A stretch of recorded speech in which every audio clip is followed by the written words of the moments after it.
Derika Widyasari Dewi ditunjuk sebagai pejabat sementara Ketua dan Wakil Ketua Otoritas Jasa Keuangan atau OJK. Sementara pejabat sementara Direktur Utama Bursa Efek Indonesia atau BEI, pemerintah menunjuk Jeffrey Hendrik. Keduanya untuk sementara waktu akan mengisi kekosongan pejabat OJK dan BEI yang mundur. Dalam konferensi pers di Gedung Danantara pada Sabtu malam, keduanya berkomitmen untuk berperan dalam mempercepat reformasi pasar modal Indonesia. Keduanya juga menjelaskan skenario untuk mereformasi pasar modal. Selanjutnya tadi menyambung dari yang disampaikan oleh Pak Menko, kami juga mempunyai komitmen untuk terus melakukan program reformasi pasar modal Indonesia. Dengan mencermati gejolak pasar yang teman-teman media juga amati beberapa waktu ini, dan juga concern dari berbagai pihak, kami OJK bersinergi dengan pemerintah dan juga seluruh stakeholder terkait akan mempercepat reformasi di pasar modal melalui pendekatan yang lebih holistik, mulai dari perbaikan kualitas emiten dan saham yang diperdagangkan, peningkatan literasi dan juga perlindungan kepada investor, terutama investor retail, serta penegakan hukum yang tegas dan konsisten. Kami juga akan terus meningkatkan likuiditas dan pendalaman pasar melalui kebijakan peningkatan minimal free float 15%, optimalisasi peran liquidity provider, serta peningkatan peran investor institusional, khususnya asuransi dana pensiun yang dimiliki oleh pemerintah melalui peningkatan batas maksimal investasi di instrumen saham dengan tetap tentu saja memperhatikan prinsip-prinsip kehati-hatian, tata kelola, dan governance.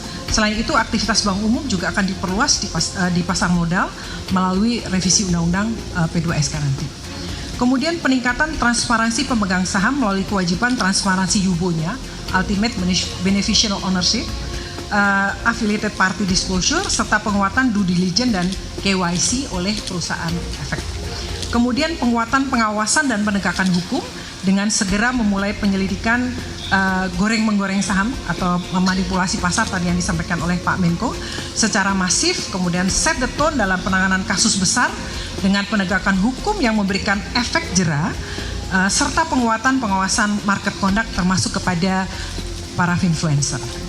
Kemudian kami juga menegaskan komitmen kami untuk membangun pasar modal Indonesia berkelas dunia, tidak hanya setara dalam hal nilai perdagangan dan kapitalisasi pasar, tetapi juga setara dalam transparansi dan tata kelola. Oleh karena itu, kami akan terus meningkatkan transparansi dan tata kelola di Bursa Efek Indonesia. Kami juga mencermati perkembangan terakhir, apa yang diharapkan oleh indeks provider global.